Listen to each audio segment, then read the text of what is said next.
markuu imaaday oo soo galay meeshii lagu sugayay janaasada in la aado aan ka xumahay qofna lama uusan hadal qofna ma uusan salaamin qofna ma uusan tacsiyeyn markii aan nimid goobtii janaasada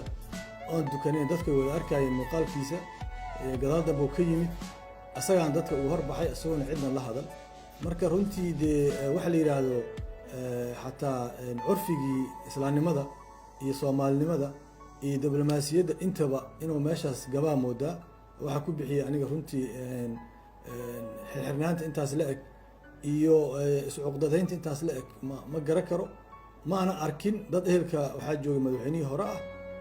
dad dhaqana oo la yaqaano madaxweynaha hore ehelkiisa joogay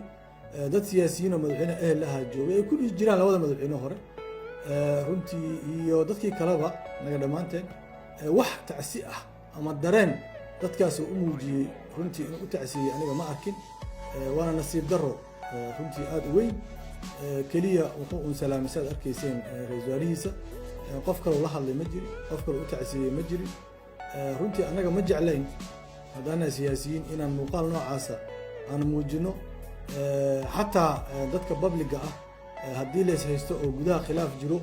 in markay tacsi timaado oo qofka dareenkiisa oo bedelmo oo qabriga loo wado madaxweynaha meesha yaalo hor yimaado oo muujiyo dabacsanaan iyo qalbi nugeyl iyo inuu xasuusto xataa aakhiradii oo sida hadda oo cuqdada u qabo ama cadaawad ugu jirto oo ku dhintay ay dhibaato tahay intii ma uusan dareemin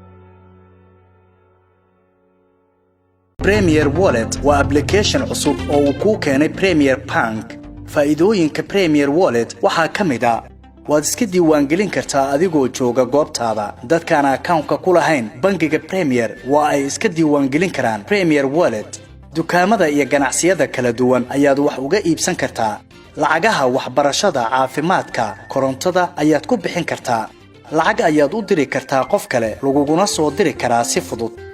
Account-kaaga iyo Mastercard-kaaga Premier Bank ayaad ku xiran kartaa kana maamulan kartaa.